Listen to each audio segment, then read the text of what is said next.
Shalom. Ada beberapa saudara yang mungkin sudah mendengar atau mengerti tentang Pak Daud Tony, tapi ada beberapa yang SMS saya belum pernah dengar. Jadi hari ini izinkan Pak Daud Tony bisa menyampaikan firman dan kesaksian supaya saudara semakin mengenal, semakin mengerti apa yang harus ditanyakan. Karena pertanyaan-pertanyaan yang paling seru itu yang berkaitan dengan kuasa-kuasa gelap. Kenapa? Karena Pak Daud Tony ini mantan dukun. Bukan dukun biasa, dukun wahid, saudara. Itu sebabnya dengan anugerah Tuhan, beliau pernah menjadi pasukan utama di kepresidenan, dan itu jadi berkat yang luar biasa sampai Nurdin M. Top dan Dr. Azhari ditangkap melalui beliau, Tuhan pakai. Jadi saya percaya saudara semakin mendengar kesaksian dan firman, sudah nanti tahu apa yang harus ditanyakan. Oke, kita sambut Pak Daud Tony. Kita beri kemuliaan buat Tuhan Yesus.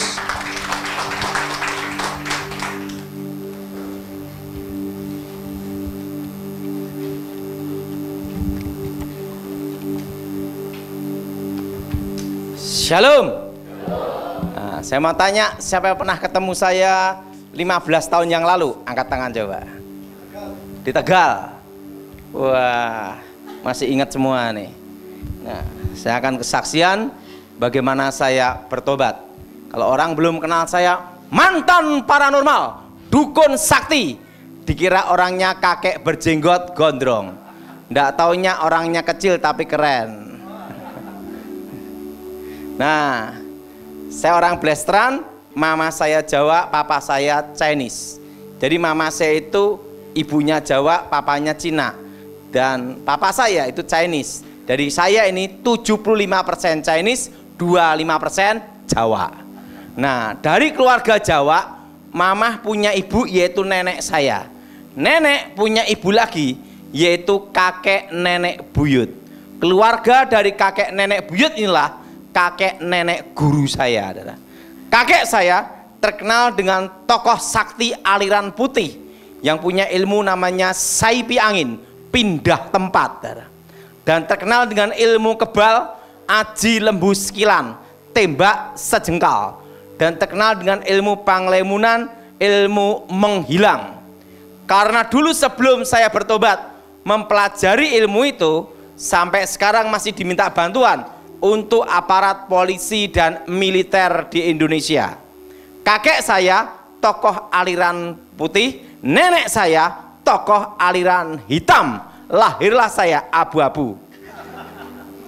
Nah, nenek saya terkenal dengan ilmu santetnya, namanya setan kober, kobaran api setan. Dia disebut pembunuh tercepat tanpa jejak dan ahli penyetop jantung. Nah, kakek nenek buyut saya mengalami susah mati kalau ilmunya tidak diturunkan. Dan yang bisa nurunkan ilmunya adalah seseorang yang memiliki hari kelahiran weton setupaing. Nah, kalau dalam angka Jawa 99. Nah, di antara 5 bersaudara laki semua, saya anak nomor 2 lahir di weton setupaing. Karena itulah sejak usia 9 tahun saya dididik dan dilatih untuk menjadi seorang dukun. Karena kakek nenek saya mengalami susah mati kalau ilmunya tidak diwariskan. Nah, usia 9 tahun itulah pertama kali saya belajar adalah aji tapak banyu, ilmu mengambang di atas air. Gara-gara punya ilmu itu sampai sekarang tidak bisa renang. Nah, disitulah saya belajar ilmu santet, ilmu kebal, ilmu menghilang.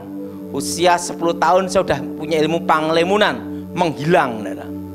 Nah, usia 10 tahun itulah saya dibekali keris tombak pedang dan 5 pusaka kebal, besi kuning, mustika delima, lulang kebulando, kitab Istanbul, kul buntet, badar besi, anti tembak, anti bacok, anti cukur. Jadi rambut ini kebal, tidak bisa dipotong. Jadi kalau mau potong rambut susah, harus bancaan selamatan dulu. Dan yang bisa motong itu ibu saya sendiri, karena kebal semua. Nah, usia 10 tahun itulah saya belajar ilmu ngerogo sukmo, mati sak jering urip, urip sak jering pati, mecat rogo roh keluar. Itu usia 10-11 tahun. Nah, disitulah guru saya berkata sama saya, ada 2 jalan yang harus kamu pilih salah satu, dan itulah jalan takdir, karena takdir itulah tergantung keputusan kamu.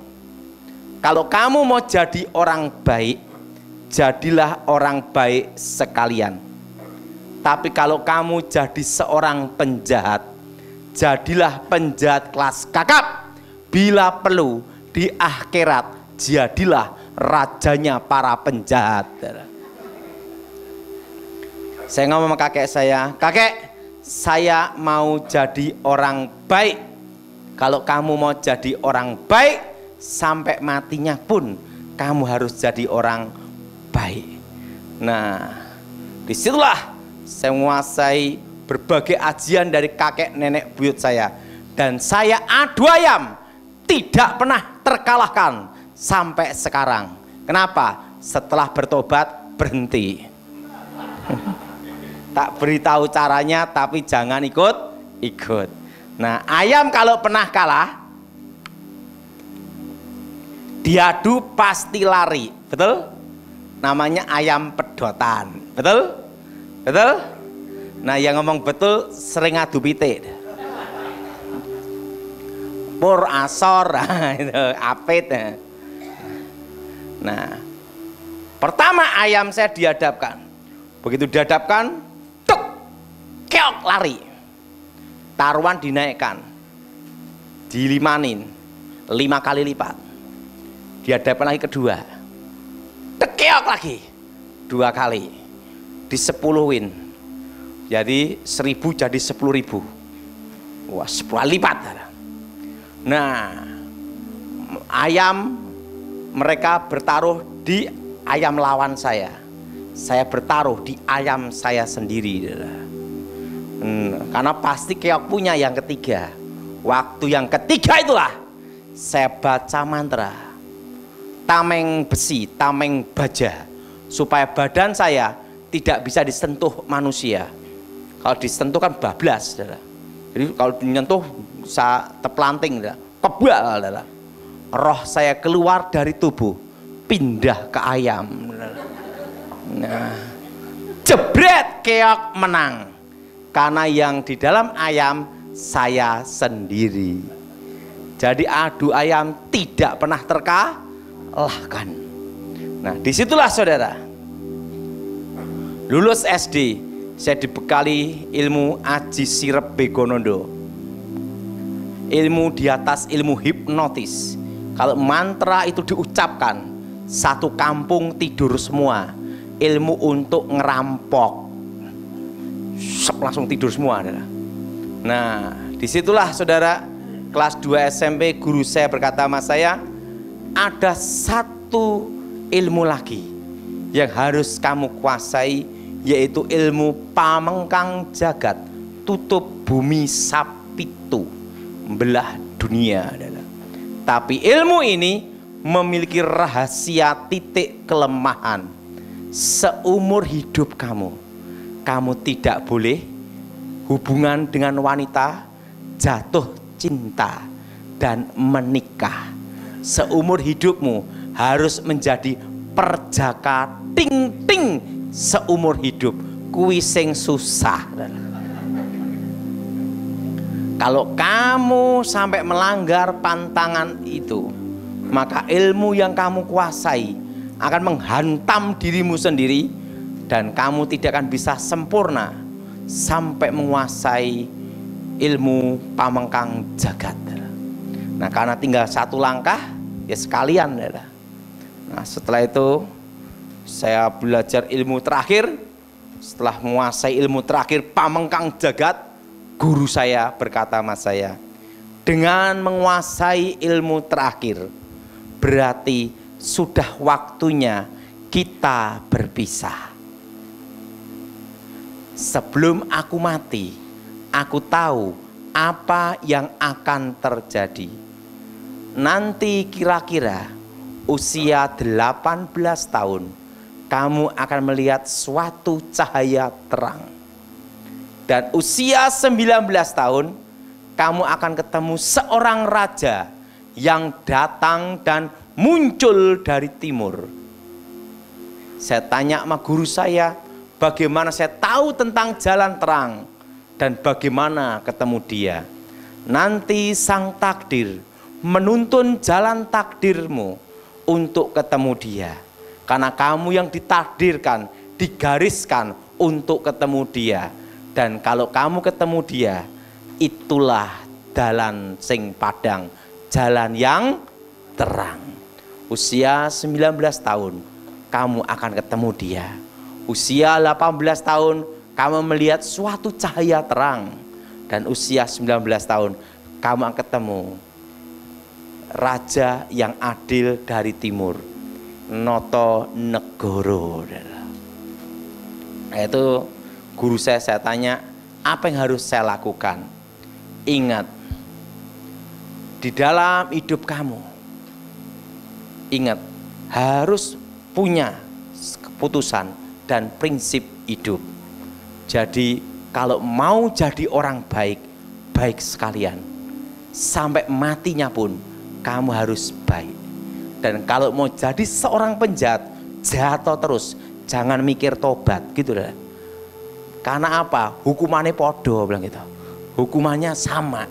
Tapi kalau kamu jadi penjahat, jadilah penjahat kelas kakap. Dan bila perlu, di akhirat, jadilah rajanya para penjahat. Saya ngomong, guru, saya mau jadi orang baik. Jadi orang baik aja susah, apalagi jadi penjahat. Kalau gitu, ya sudah, itu dalan sing harus mbok tempuh. Aku akan mati kira-kira 2:30. Sebelum aku mati, panggil seluruh keluarga. Jadi dia sebelum meninggal tahu, semua keluarga dipanggil. Aku sudah mendapat wangsit saka sing gawe urip yang membuat kehidupan. Aku akan dipanggil jam 2:30. Sebelum aku mati, semua keluarga dikumpulkan. Terus saya ngomong, waktu aku hidup tidak pernah bikin susah anak cucu. Demikian waktu aku mati.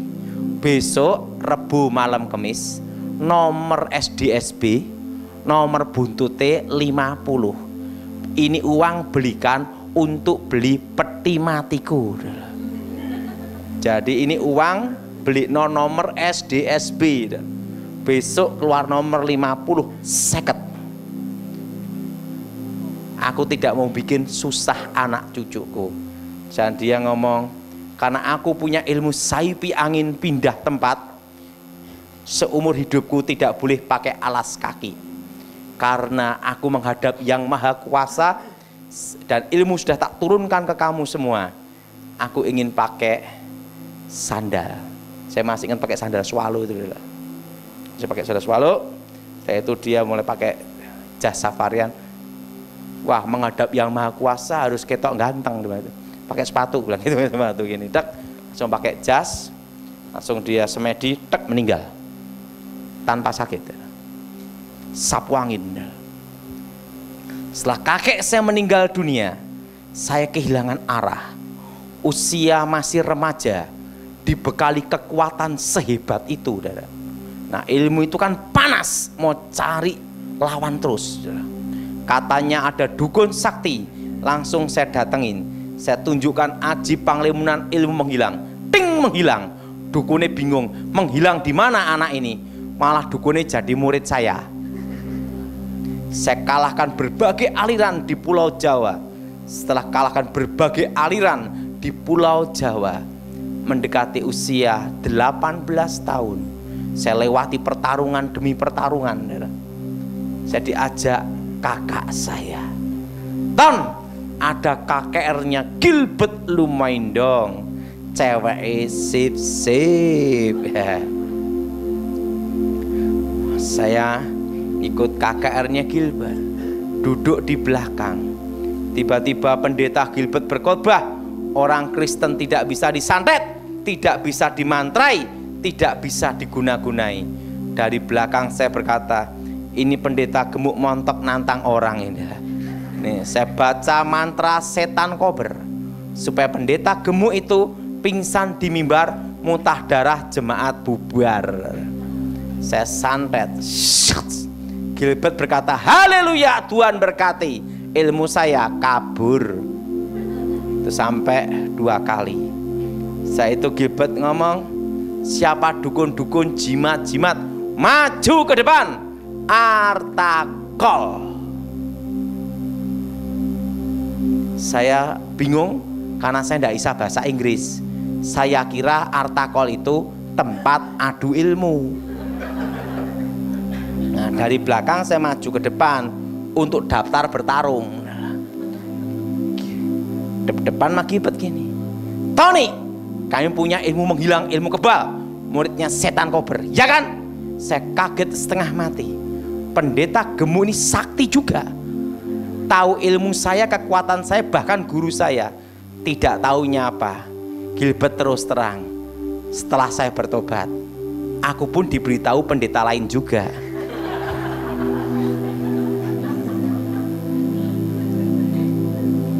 Dan apa yang terjadi, saudara? Disitulah saya masih ingat, saudara, waktu itu saya ngomong sama Gilbert, kalau aku kalah, aku berguru sama kamu. Tapi kalau aku menang, kamu mati. Kalau aku kalah, saya ikut kamu. Gilbert berkata, besok pagi kamu saya tunggu di sini. Saya pulang. 1 malam tidak bisa tidur karena haleluya itu. Hari yang kedua saya datang. Tiba-tiba pendeta-pendeta kelilingi saya. Sikira bara. Saya bingung, belum pernah ada mantra raba-raba. Saya dikepung pendeta-pendeta ini adalah raba. Apa ki robo-robo ini? Nah, saya fokus pertarungan. Gue biur banyu barang kok. Gilbert ketemu saya, saya dikepung pendeta-pendeta. Saya gunakan ilmu-ilmu saya pukul Gilbert dan pendeta-pendeta mental. Nah, kekuatan mistik saya, karena dulu sebelum saya bertobat kan, saya dipasang susuk, jarum emas, jarum tembaga seluruh badan, dan pusaka besi kuning ditanam di sini, untuk kebal semua senjata, untuk menguasai aji lembu sekilan. Apa yang terjadi? Benteng pertahanan saya hancur, dari tubuh saya keluar pasir emas, pasir tembaga. Waktu saya mau muntah darah, saya ngomong, stop, ada apa? Besok terusin lagi.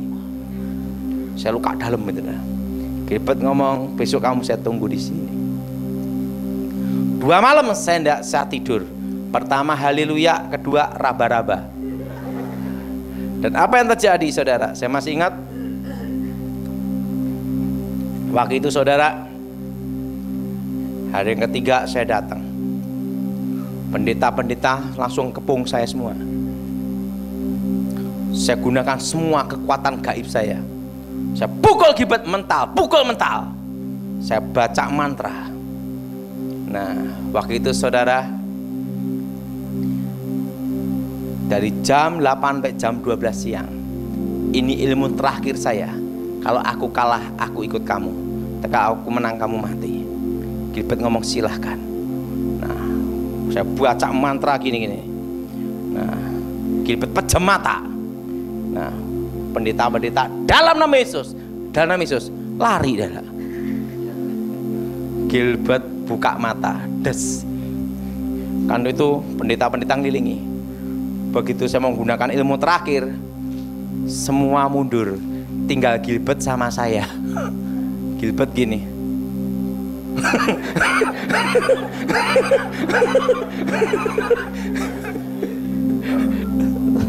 Saya dan dia. Nah, saya baca mantra pamengkang jagat. Saya buka mata, saya lihat dari tubuhnya Gilbert keluar cahaya terang. Waktu keluar cahaya terang, saya ingat pesan wasiat guru saya. Umur 18 tahun, kamu akan melihat suatu cahaya terang. Dan itulah takdir dari Yang Maha Kuasa. Di situ saya bingung, maju atau mundur. Saya ambil jalan maju. Saya baca mantra, saya pukul Gilbert. Waktu jarak sejengkal gini, cahaya terang itu membuat saya terpental kira-kira 10-12 meter. Tek, langsung lep, hilang. Saya hilang ingatan 1 tahun. Saya didoain pendeta-pendeta, bukannya tambah sembuh, tambah edian. Terus setahun saya hilang ingatan, sehingga saya dikasih nama Daud karena tidak tahu diri saya sendiri. Nah, 1 tahun, tahun 93, ada suatu cahaya terang tiba-tiba datang masuk kepala saya, slop masuk, dan terdengar suara, akulah Alfa, akulah Omega, akulah yang awal, akulah yang akhir, akulah Yahweh. Akulah aku telah mati dan aku bangkit hidup kembali. Akulah Yesua Hamasia. Jadi sebelum orang ribut-ribut ya aliran Yahweh, itu saya sudah langsung mendengar nama itu. Akulah Yahweh, akulah Yesua Hamasia. Tepat di depan saya, wajahnya bersinar melebihi cahaya matahari. Saya itu berkilauan, saya tidak bisa lihat wajahnya. Aku telah mati, bangkit hidup kembali. Tunjukkan lubang pakunya di sini. Cuma pegang bagian di sini. Sering kita lihat digambar-gambarkan di sini. Enggak, itu di sini, saudara. Inilah, ini kan ada lubang di sini, tepat di sini. Aku telah mati, aku hidup kembali. Maukah engkau percaya padaku? Akulah jalan, kebenaran, dan hidup. Akulah aku. Aku percaya. Ada suatu kekuatan membuat mulut saya, aku percaya. Dan semua kekuatan gaib saya musnah sampai sekarang. Dan itulah dia ngomong, engkau kupanggil untuk menjadi penginjil api dan bukan menjadi gembala sidang. Karena engkau kupanggil untuk itu. Setelah itu tangannya gini, tumpang tangannya.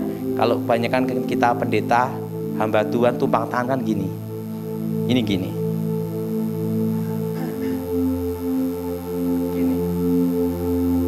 ku beri kuasa di sini dah, tumpang tangan ini. Banding kita tangan satu gini dah, ini gini. Beri kuasa langsung. Setelah itu dia gini, langsung jalan gini, hilang. Nah, disitulah saya sembuh. Saya cari jimat saya, hilang semua. Tidak taunya waktu gila setahun dibakar pendeta semua. Jadi begitu tobat entek-entekan. Jadi jimatin entek kabeh hilang kabeh. Nah, lah itu saya cari Pak Gilbert. Pak Gilbert berkata, aku ingin tahu apakah kamu betul-betul bertobat atau nanti kumat lagi, kambuh lagi. Saya disuruh sekolah Alkitab. Saya sekolah Alkitab dalam kondisi baru sembuh, saudara. Jadi saya itu tidak ada namanya katekisasi. Orang ngerti, saudara. Jadi saya langsung sekolah Alkitab, saudara. Ya makanya suruh buka Kejadian, buka kitab Wahyu. Nah, dulunya tahunnya Jopo Montro, setelah tobat Alkitab, kan beda sekali, saudara. Nah, saya itu, saudara, saya sekolah Alkitab di Inteos. Pak Gilbert ngomong, kamu harus sekolah Alkitab. Nah, situ saya sekolah Alkitab tahun 93, lulus tahun 96, ranking 4. Tepuk tangan dulu. Karena muridnya tinggal 4 juga. Lah gimana ndak murid ranking 4? Wong ora ngerti apa-apa sekolah kitab, nyemplung kan bingung dah. Nah, kan enggak ada basic sama sekali dah. Nah, di situ saya sekolah kitab. Nah, disitulah saya melayani Tuhan sampai sekarang. Nah, suatu kali saya dipanggil Danjen Kopassus, Komandan Jenderal Pasukan Khusus. Waktu itu ditanya, Pak Daud, apakah ilmu hitam itu ada? Ada. Kalau ada, tunjukkan di depan saya. Wah, kalau kita ngomong sama kopral itu paling mudah. Tapi kalau udah ngomong jenderal pasukan elit, itu pusing. Betul? Betul? Karena harus dibuktikan di depannya. Saya ngomong sama Tuhan, Tuhan kali ini tolong saya. Tiba-tiba ada cahaya terang, cepat sekali. Saya doa, dalam nama Yesus. Langsung cahaya itu berubah menjadi paku. Berhenti gini. Langsung saya gini, dalam nama Yesus, segala setan, jin, roh jahat keluar. Darah Yesus hancurkan jimat. Dek. Paku itu terbang, dek, langsung di udara gini, di dahinya jenderal ini san jatuh. Langsung dia kaget. Apa ini Pak Daud? Ini santet. Ajudan, Ubay, sini, ambil paku ini, ambil. Saya mau tanya, siapa yang ngirim? Izin jenderal yang ngirim ini, alamat ini, jalan ini. Sekarang posisi di mana? Posisi di sini. Tepat.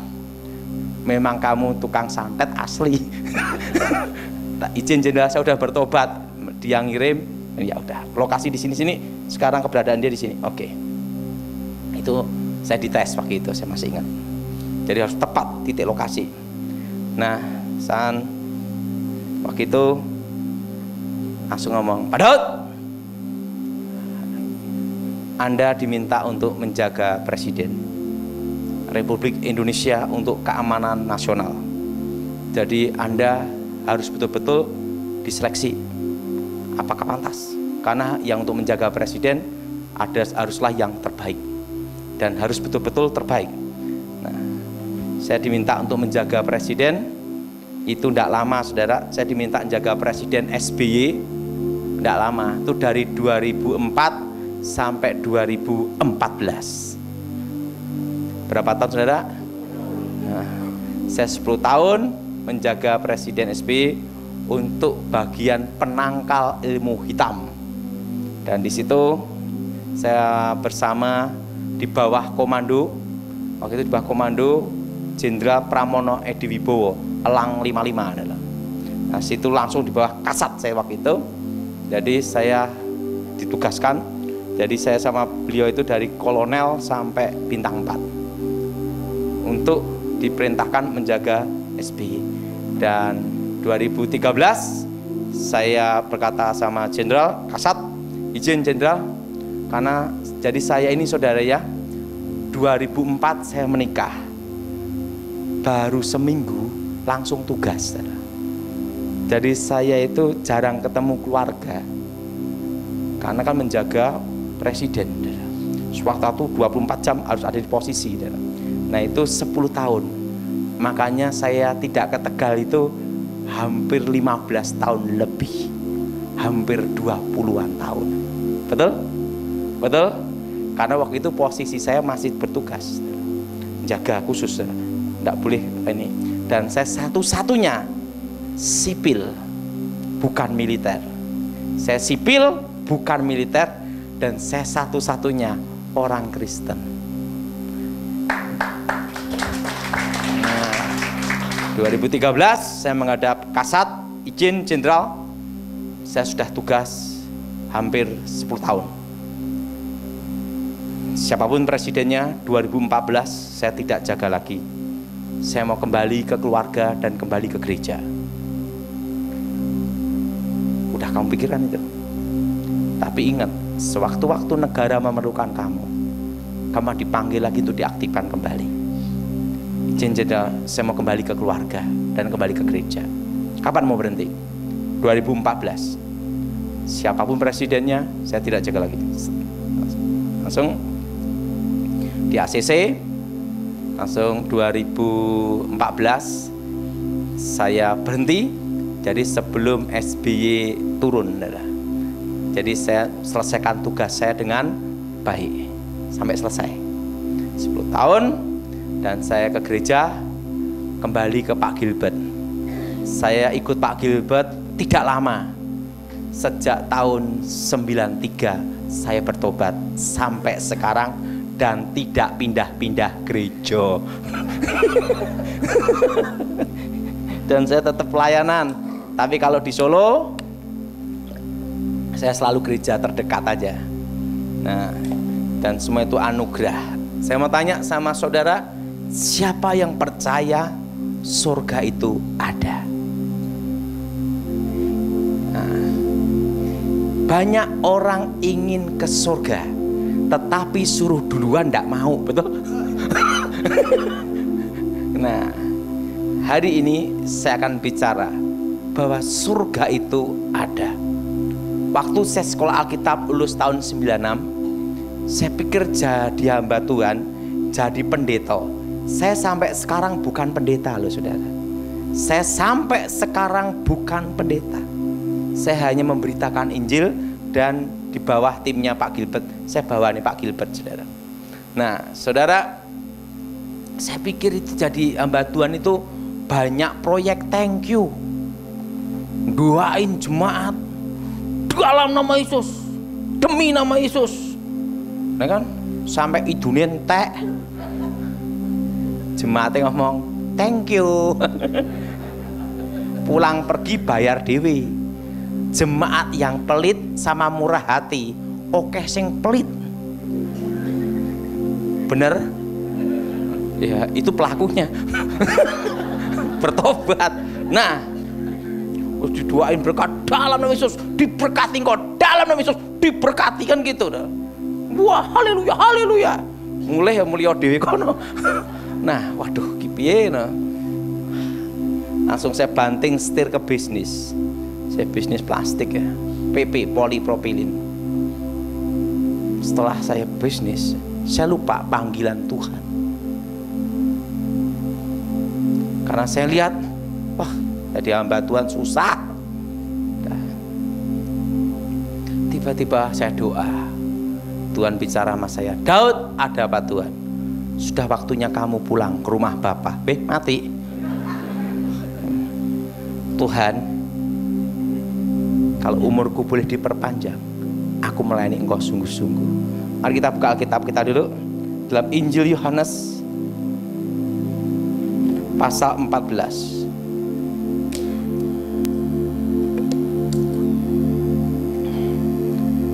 Injil Yohanes pasal 14 ayat pertama sampai dengan ke-7. Injil Yohanes pasal 14 ayat pertama sampai dengan ke-7. Saudara yang genap, saya yang ganjil. Janganlah gelisah hatimu, percayalah kepada Allah, percayalah juga kepadaku.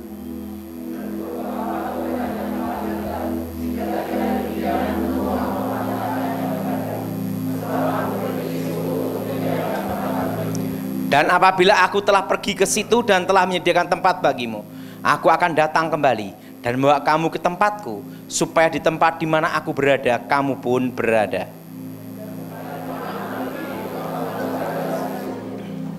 Kata Thomas kepadanya, Tuhan, kami tidak tahu kemana engkau pergi, jadi bagaimana kami tahu jalan ke situ?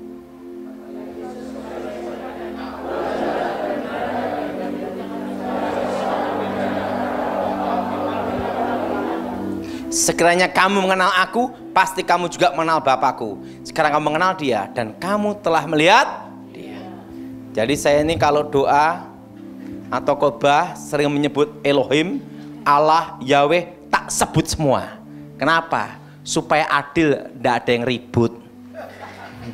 Jadi Allah, Yahweh, Yehova, tak sebut semua, supaya tidak ada yang ribut. Jadi yang aliran Yahweh senang, aliran Allah haleluya, kan gitu lah. Makanya karena kita memberitakan Injil untuk damai sejahtera, bukan bikin ribut, saudara. Nah, apa yang terjadi, saudara? Di Di rumah bapakku banyak tempat tinggal. Aku bingung, matiku model kaya apa? Kan gitu saudara. Saya ngomong mama saya, "Mah, aku mau pulang ke rumah bapak." "Wedian apa?" "Po lagi stres mikiri tagihan plastik." Papa saya naik sepeda motor boncengan sama kawan saya arah Wonogiri, naik sepeda motor, gitu lah. Ada truk. Truk ini saudara, jalannya kenceng, tiba-tiba ngerem mendadak. Makanya kecelakaan motor paling bahaya bukan yang di depan, tapi yang di belakang. Karena yang di belakang tidak tahu apa-apa, betul enggak? Makanya sejak kejadian itu aku naik motor jalur depan terus ya. Tiba-tiba truk ini berhenti mendadak, blek gitu. Yang depan kan gini dah. Lah saya kan tidak tahu, buar langsung gini. Di bak truk buar. Tapi saya waktu ini mau kebentur gini, roh saya udah diambil duluan. Ada malaikat tinggi sudah, tingginya 3 meter. Dia ngelihat saya gini, tinggi sudah. Jadi malaikat itu tidak ada yang kecil-kecil kayak piyek doro, itu tidak ada. Ada, ngerti tidak? Tidak ada. Kan ada gambaran malaikat kecil kayak piyek doro.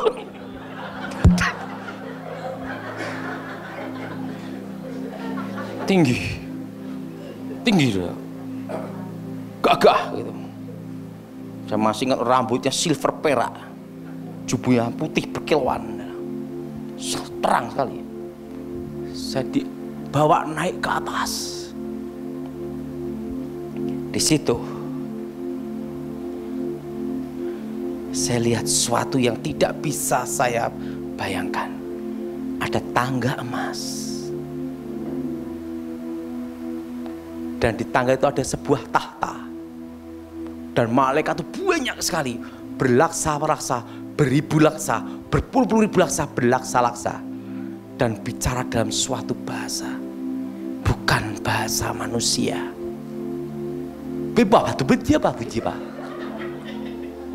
Saya juga ngomong dalam suatu bahasa juga. Ini bapak, wah, kaget aku. Jadi nanti, tapi apa kata dia saya ngerti. Dia ngomong juga ngerti. Jadi nanti kita di surga itu ada bahasanya sendiri. Jelas saudara?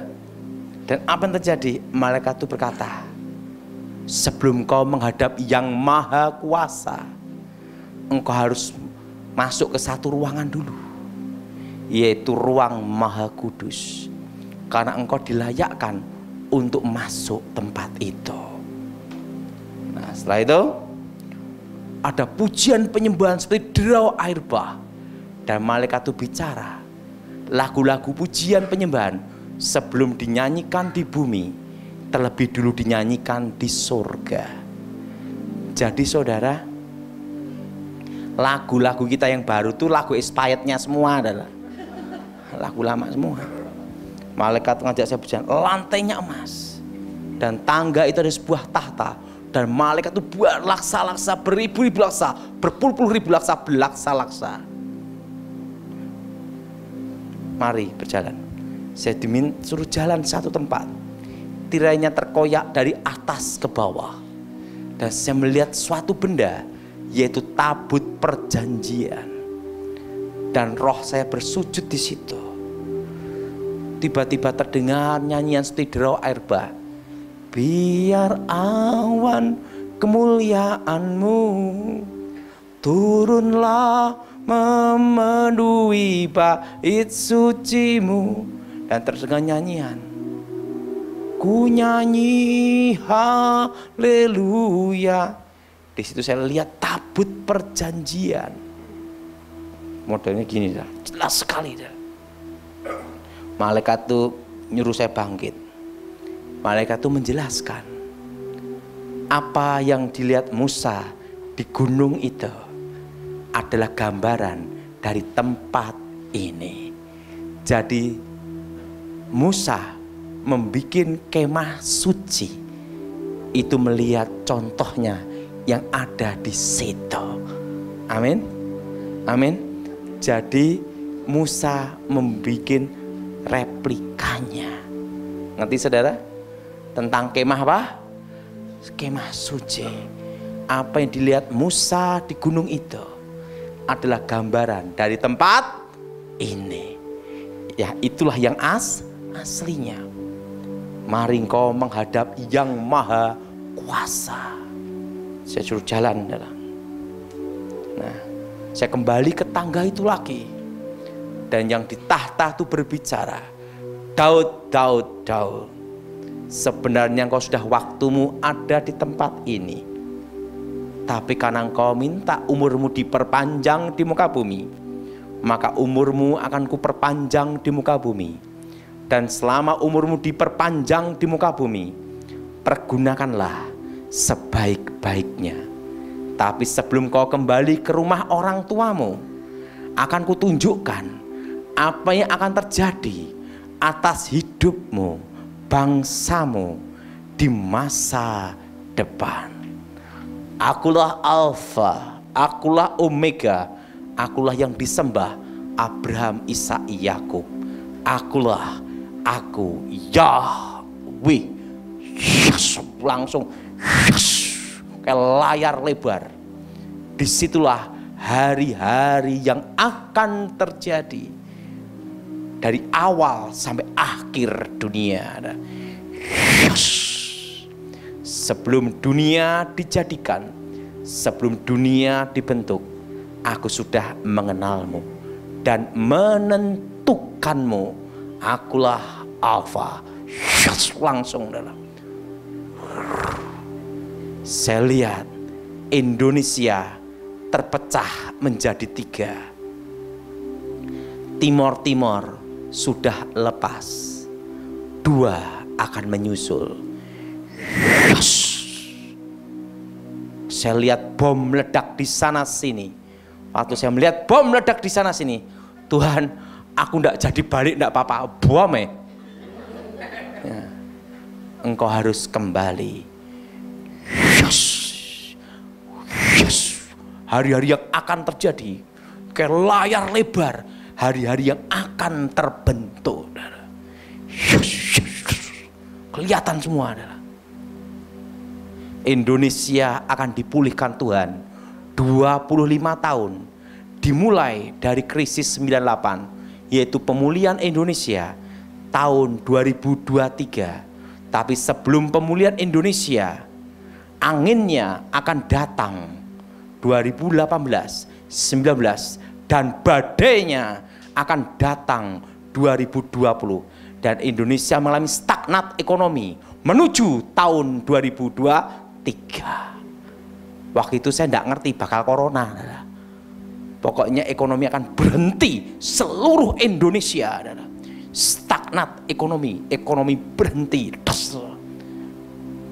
Menuju tahun 2023. Yes. Dan Tuhan ngomong, mari kutunjukkan di rumah Bapakku banyak tempat tinggal. Saya diajak jalan satu tempat, lantainya emas semua adalah.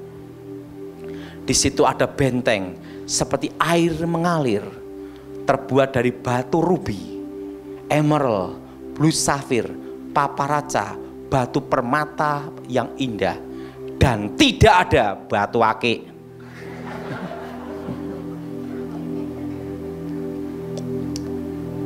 Semua adalah batu apa saudara? Mulia. Apa yang ingin kau tanyakan? Ku jawab, Tuhan, kapan engkau datang? Tuhan bicara, engkau tidak perlu tahu masa dan waktunya, karena tidak ada seorang pun yang tahu kapan aku datang, baik nabi maupun malaikat. Tetapi yang perlu engkau tahu, aku menyertai umatku sampai kesudahan zaman. Nah, kalau gitu Tuhan, aku ingin tahu siapa jodohku. Nanti dikasih yang gini, lebih baik enggak balik. Nah, yes. Jadi baru saya mengerti waktu itu bahwa apa yang akan terjadi dari awal sampai akhir dunia itu sudah ada desainnya semua, adalah grand desainnya. Gitulah. Ada seorang wanita rambut lurus, mau lihat wajahnya ditutup. Tuhan, yang rambut jutaan gimana nyarinya? Adalah engkau akan ketemu di satu tempat, KKR. Betul, saya ketemu istri saya di Jogja. Ada seorang anak perempuan mandangin saya gini, dan anak itu ngeliatin saya ngeliati anak itu. Siapa itu Tuhan? Itu anakmu di masa depan. Bayangkan, belum kenal istri udah lihat anak. Jadi saya belum lihat, saya belum ketemu istri saya belum kenal, nggak tahu, tapi udah ketemu anak. Seorang anak perempuan gini, dia natap saya, mandang saya gini. Siapa ini Tuhan? Itulah anakmu yang pertama. Yes. Ada seorang pengkhotbah gemuk pendek. Itu siapa Tuhan? Itu kamu di masa depan.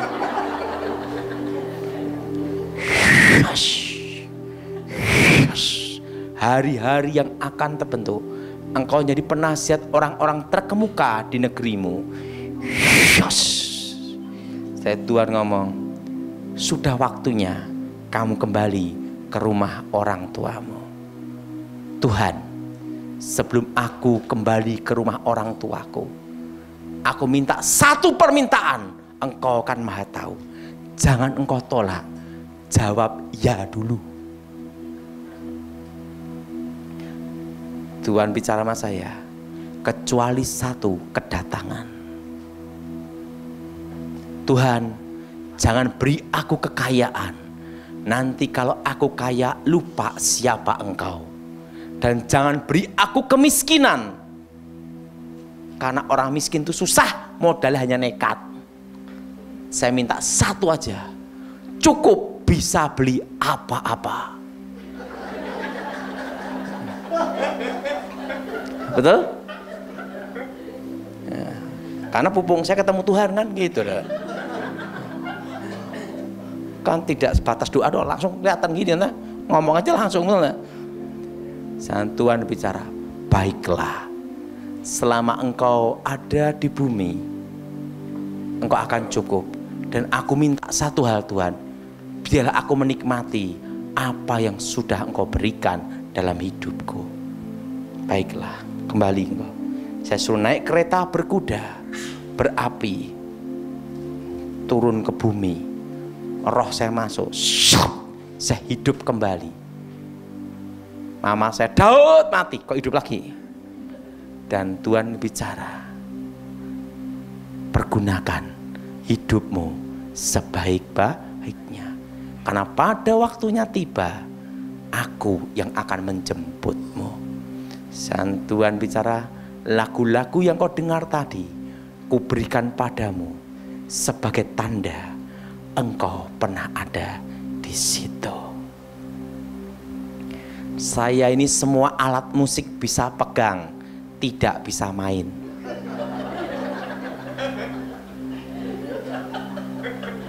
Not juga enggak ngerti. Suara hancur. Kalau saya nyanyi, yang tidur jadi bangun, yang bangun jadi bingung. Tapi saya sudah bikin lagu, diberitahu lagu. Jadi lagu itu bukan dari saya. Tuhan ngasih saya lagu enggak banyak, hanya 75 lagu. Nah, awan kemuliaan, ku tak ingin jauh, laut segenggam tanganmu.